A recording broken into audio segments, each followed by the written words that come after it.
5 urteko neska bat erreskatatu dute itsasoak eraman eta konorteak galdu ostean. Pasan zapatuen, 27 arrastien, laidara joan ginen arrasti pasan, familiagaz. Eta egon gintzen zarroi tranquil, eta nik nire alaba txikiegaz, egon nintzen hor ondartzan jolasten, olatu edatorronantza, olatu besterantza, eta urbildu ziren alabatxo bi, aizpatxo bi, oso txikerrak.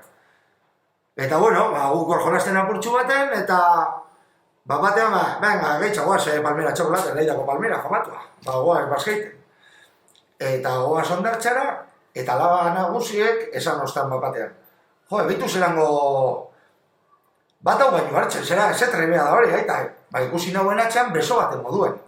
Eta jasan beste alaba bat, olatu bat etorri izan, dirudienez, eta eraman zituen bi alabak, bi aizpak.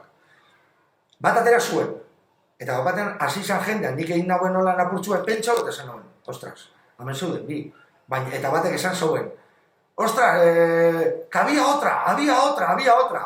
Ikusi nagoen hor apurtxu bat fijan nintzen espumuien, eta beso baten moduen ikusi nagoen.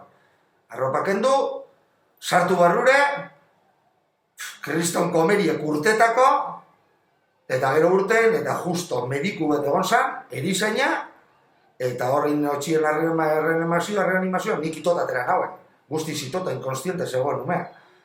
Eta igual egon ziren minutu baten edo lan egiten reanimazioa, eta zizan ja bota zauen ur guztie eta dana, eta bueno, dirudienez ondo daun eskea.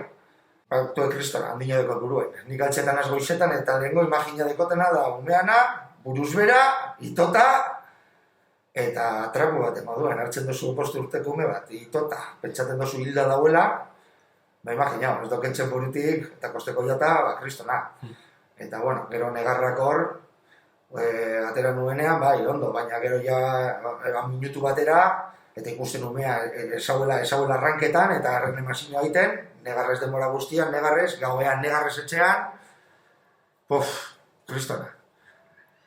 Ez dotxet inori olango situazio bat pasatea. Azkena bai, urteten da ondo, baina zuzet ditzen dozuna barruen, alabeak ukindabe bai, nik alabeak ukindabe bai, la hostia.